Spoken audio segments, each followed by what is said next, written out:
नमस्कार मित्रों, मैं Anand Raj, chief office superintendent Solapur division, आप सबका फिर से स्वागत करता हूं। छुट्टी नियम सीरीज के तहत आज हम लोग जिस विषय पर चर्चा करेंगे वह है CL कैजुअल लीव, आकस्मिक छुट्टी। आज हम लोग जिस पॉइंट के ऊपर चर्चा करेंगे उसमें कि CL किन कर्मचारियों को मिलता है, कितना मिलता है, CL को किन किन छुट्टियों के साथ जोड़कर लिया जा सकता है, इसके लिए सैंक्शनिंग अथॉरिटी कौन है और इसका खाता का रख रखाव कैसे किया जाता है। मित्रों, जैसा कि हम लोग जानते हैं कि जो रेलवे प्रशासन राष्ट्रीय अवकाश की घोषणा करती है, जो साल में 16+1 जिन कर्मचारियों को 16+1 मतलब 14 अप्रैल, जिसे बाद में राष्ट्रीय अवकाश में शामिल किया जाता है, हर साल ये प्रावधान है। तो जिन कर्मचारियों को 17 राष्ट्रीय अवकाश दिया जाता है उन कर्मचारियों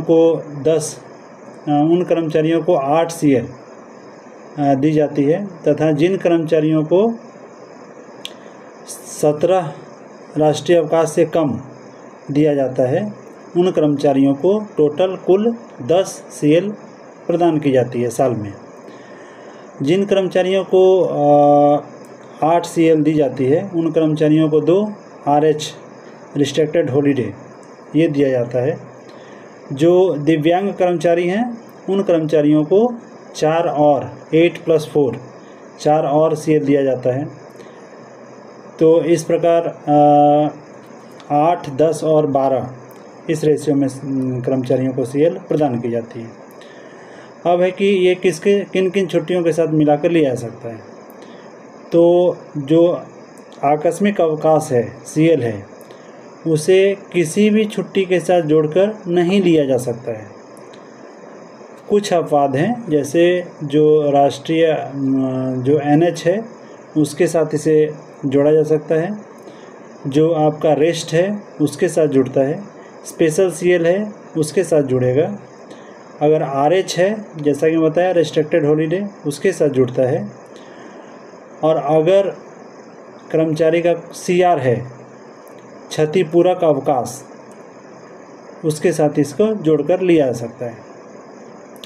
क्षतिपूरक अवकाश या CR वह छुट्टी है जो उन क्लास 3 और क्लास 4 कर्मचारियों को दिया जाता है जो छुट्टी के दिनों में भी काम करते हैं, तो उन्हें उसके एवज़ में RH दिया जाता है, CR दिया जाता है। तो CR जो है वो उस 1 महीने के अंदर उसे लेना रहता है। ये जो भी सुपरवाइजर्स हैं उन्हें CR नहीं दिया जाता है। हाँ, अगर वो ऑफिस अपने कार्य के स्थल तक आते हैं तो वैसे उन्हें उन कर्मचारियों को जो कि जो सुपरवाइज़र हैं और छुट्टी के दिनों में काम करने के लिए आते हैं, तो उन्हें केवल सवारी भत्ता दिया जा सकता है। कर्मचारियों के खाता की जहाँ तक बात है कि तो जो CL है इसका एक अलग से खाता मेंटेन किया जाता है, और ये खाता जो है वो कर्मचारियों के डिपो में अथवा स्टेशन में रखा जाता है, उनमें वहीं पे मेंटेन किया जाता है, वहीं रखा जाता है। कर्मचारी को जैसा कि पता है हमें कि कर्मचारी को साल भर में जितना CL मिलता है, साल भर के बाद में मतलब 31 दिसंबर को उसका छुट्टी सारा CL का रिकॉर्ड वो ख़त्म हो जाता है, और 1 जनवरी को उसका नया रिकॉर्ड चालू हो जाता है।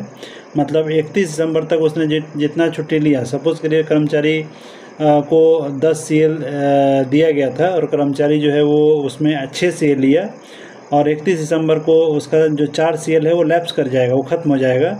1 जनवरी को उसे पुनः 10 CL दिया जाएगा, जो 31 दिसंबर तक वो उसको यूज़ में ला सकता है।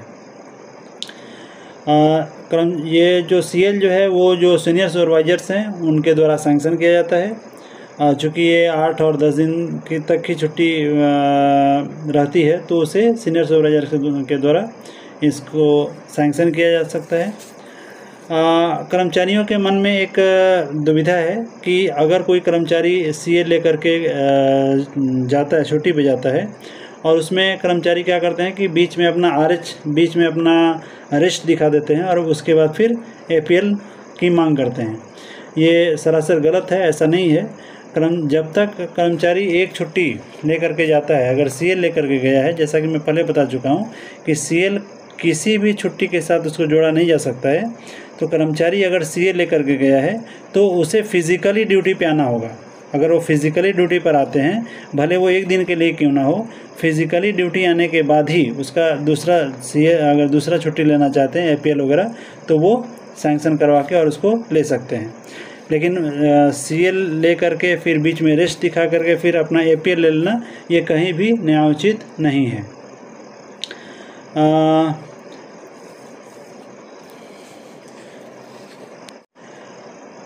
जो सुपरवाइजर्स हैं, उनको मेरा एक विशेष सलाह है कि जब भी कर्मचारी का जो सीएल का रिकॉर्ड है उसे ठीक ढंग से रखें, क्योंकि ये रिकॉर्ड उनके डिपो में या स्टेशन पे रहता है। तो वैसे में जो कर्मचारी एक स्टेशन से दूसरे स्टेशन अथवा एक डिपो से दूसरे डिपो में उसका ट्रांसफ़र होता है, तो उस समय इसमें गड़बड़ी की संभावना बढ़ जाती है। तो कर्मचारी का जब भी ट्रांसफ़र के बाद जब भी बैरल लेटर बनाया जाए, तो उसमें सारा रिकॉर्ड ठीक ढंग से दिया जाए, और जिससे जब कर्मचारी दूसरे डिपो में जाते हैं तो उनका उसमें किसी प्रकार की गड़बड़ी होने की संभावना ना रहे।